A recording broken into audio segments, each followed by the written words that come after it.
प्रधानमंत्री नरेंद्र मोदी ने जोहानिसबर्ग में 15वें ब्रिक्स शिखर सम्मेलन में हिस्सा लिया। पीएम ने अंतरिक्ष खोज, डिजिटल आधारित शिक्षा, कौशल विकास, परंपरागत औषधि और बाघ चीता संरक्षण के क्षेत्र में सहयोग बढ़ाने के लिए 5 सुझाव दिए। भारत ने अफ्रीकी संघ को G20 का स्थायी सदस्य बनाने का प्रस्ताव रखा।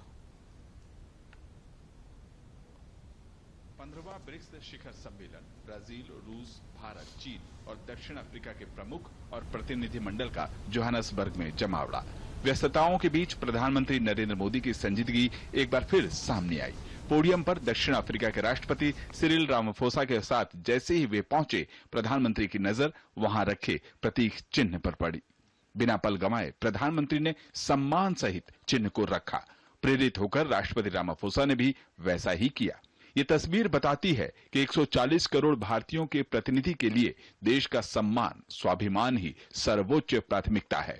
वहीं प्रधानमंत्री मोदी ने ब्रिक्स के प्राथमिकताओं में भविष्य की चुनौतियों को देखते हुए आपसी सहयोग को बढ़ाने की बात कही।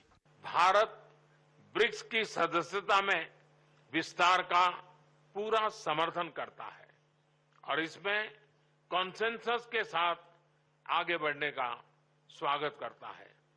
2016 में भारत की अध्यक्षता के दौरान हमने ब्रिक्स को building responsive, inclusive and collective solution से परिभाषित किया था। 7 साल बाद हम कह सकते हैं कि BRICS will be breaking barriers, revitalising economies, inspiring innovation, creating opportunities and shaping the future. BRICS सम्मेलन में ग्लोबल साउथ के देशों को अहमियत दिए जाने पर प्रधानमंत्री ने खुशी जाहिर की। उन्होंने कहा कि भारत की अध्यक्षता में G20 सम्मेलन में भी प्राथमिकता इसी तरह के देशों की है और अफ्रीकन यूनियन को G20 की सदस्यता दिए जाने का प्रस्ताव भी भारत ने रखा है। दक्षिण अफ्रीका की अध्यक्षता में ग्लोबल साउथ के देशों को ब्रिक्स में एक महत्व विशेष दिया गया है। हम इसका हृदय से स्वागत करते हैं। यह वर्तमान समय की मात्र अपेक्षा ही नहीं बल्कि जरूरत भी है। भारत ने अपनी G20 अध्यक्षता में इस विषय को सर्वोच्च प्राथमिकता दी है। One earth, one family, one future, इस मूल मंत्र पर हम सभी देशों के साथ मिलकर आगे बढ़ने का प्रयास कर रहे हैं। हमने अफ्रीकन यूनियन को G20 की स्थायी सदस्यता देने का प्रस्ताव भी रखा है।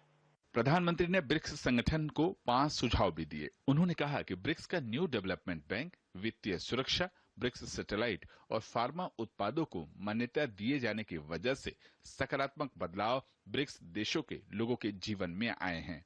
इसे जारी रखने और नई दिशा देने के लिए शिक्षा, स्किल डेवलपमेंट में सहयोग, स्किल मैपिंग, जैव विविधता, विशेषकर बिग कैट के संरक्षण, पारंपरिक दवाओं के क्षेत्र में सहयोग और स्पेस के क्षेत्र में सहयोग के लिए प्रधानमंत्री ने कंसोर्टियम बनाए जाने की भी बात कही। हम ब्रिक्स सैटेलाइट कॉन्स्टेलेशन पर पहले से काम कर रहे हैं। एक कदम आगे बढ़ाते हुए हम ब्रिक्स स्पेस एक्सप्लोरेशन कंसोर्टियम बनाने पर विचार कर सकते हैं। इसके अंतर्गत हम स्पेस रिसर्च, वेदर मॉनिटरिंग जैसे क्षेत्रों में ग्लोबल गुड के लिए काम कर सकते हैं।